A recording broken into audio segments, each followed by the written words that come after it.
And now we're going to look at so-called Carlsbad variation, which is characterized by the pawn structure formed after exchange on d5.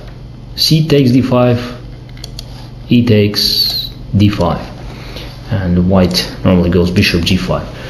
It seems a little bit illogical after what all we discussed, that black's main problem in the queen's gambit decline is bishop c8, that white is voluntarily taking on d5, reducing tension in the center and opening this diagonal for bishop, which could go on e6, f5, or even g4. But on the other hand, white has a long-term strategic plan based on the fact that after black plays c6, which is quite inevitable because it has to protect pawn on d5 and also prepare the comfortable development of bishop, which is otherwise could be met by queen goes on b3. If bishop goes too early, let's say now bishop goes on a5, then of course after queen b3, it's all, structure could be jeopardized. So after c6, white in theory could start preparing so-called minority pawns attack, where white could start pushing b4, b5, if necessary. After a6 they could play a4 and then b5, and exchanging pawns on the queen side and creating the weakness. That either pawn on c6, or if black exchange on b5, there will be isolated pawn on d5 and potential weaknesses on a7 and b7. It's all good in theory, and of course black could have their own chances of trying to occupy e4 square and potentially creating some chances on the king side. But generally speaking, white's position in the center is more solid, and it gives it an edge. Not necessarily long-term long-term initiative, but possibilities for varying the plans, using its slight domination in the center. A part of the traditional plan that I've described, which could be shown by the moves bishop e7, say e3, castle, bishop d3, knight bd7, knight f3, c6, queen c2, rook e8, which is one of the key positions, castle, knight f8, and now say rook b1, preparing b4 and advance on the queen side. White could always also play say rook e1 here in this position, trying to install knight on e5 and then protected by pawn on f4. And there are certain positions that could arise after bishop e6. Say just all the lines are general. I'm not quoting any games. Knight e5, knight g4, taking on e7, queen takes e7, taking on g4, taking, and then probably f4, or even immediately playing here f4, and after f6, taking on g4, taking, playing maybe f5, and then trying to have a pawn's attack on the king side after white queen is moved from f2 probably to f4.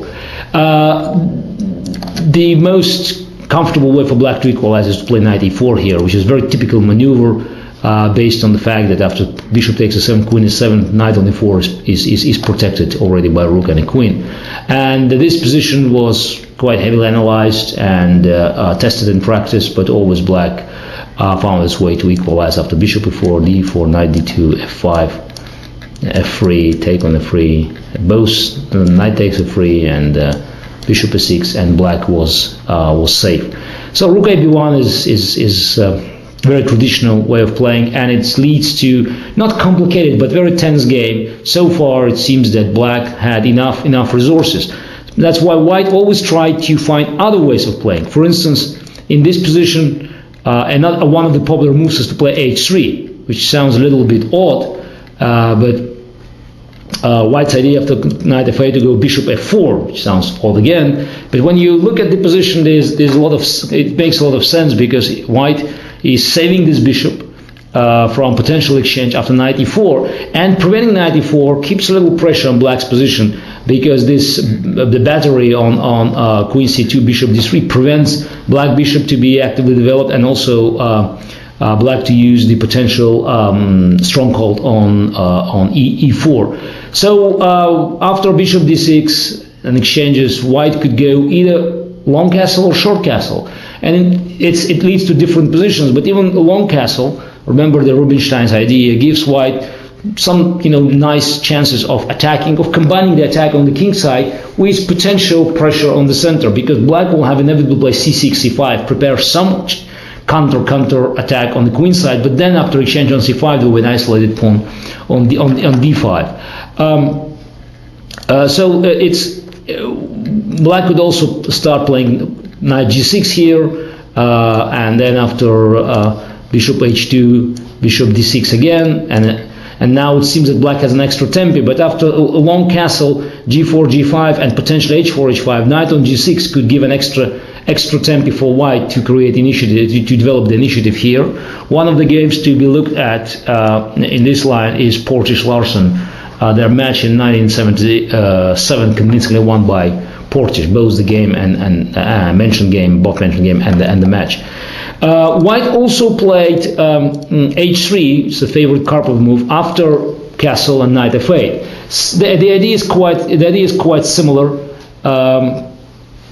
White is trying to avoid all the exchanges, and after knight e4, it could simply go bishop f4, keeping the bishop alive, and then black has an unpleasant choice. To protect knight on e4, it has to play f5, but then you see the e5 square is too weak. So that's why black normally refrains from knight e4, and then white also could go bishop f4, or if black plays knight g6, actually holding the bishop there, then white prepares the attack on minority attack on the queen side, even giving up the bishop, because then eventually black can avoid having not isolated, but the weak pawn on c6 after all the exchanges, which gives white small but solid and enduring edge.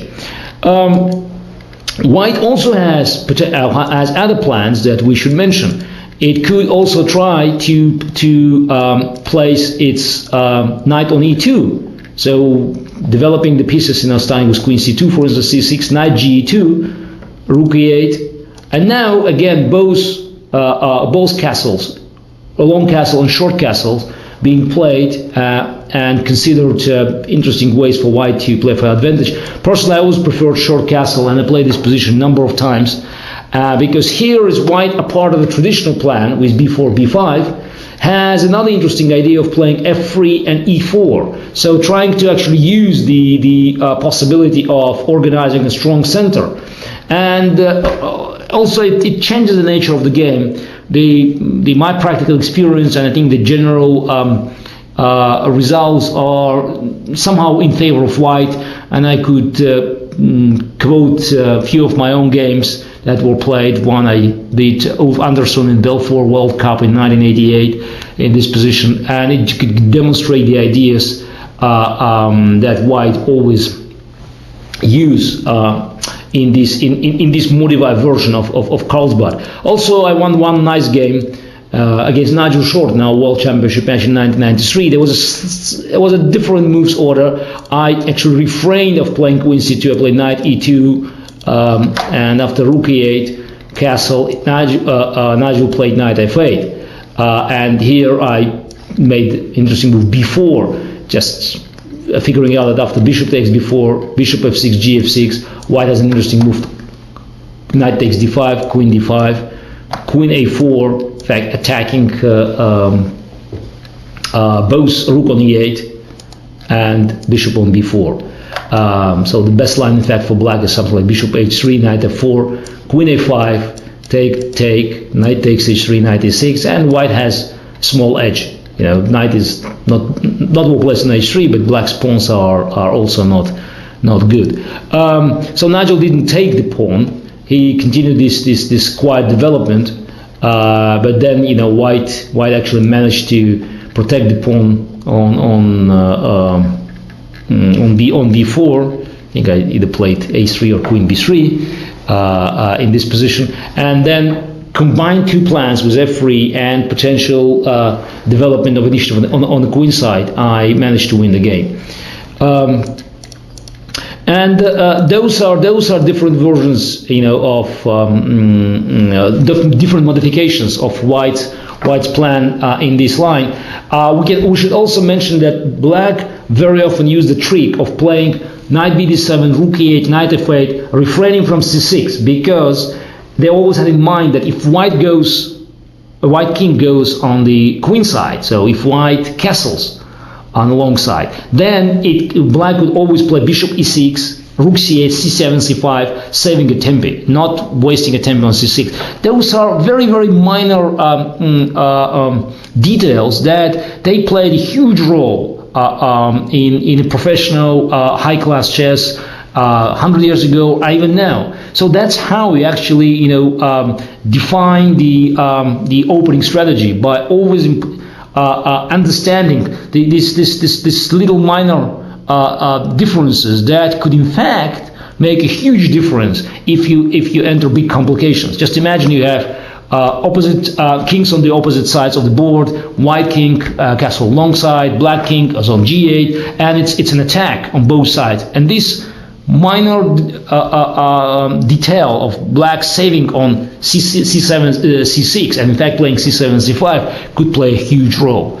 So White eventually should also watch that, and it could also try to either modify its plans, going immediately casting short, or there were a number of games where White even ignored that, believing in the strengths of its position after long castle.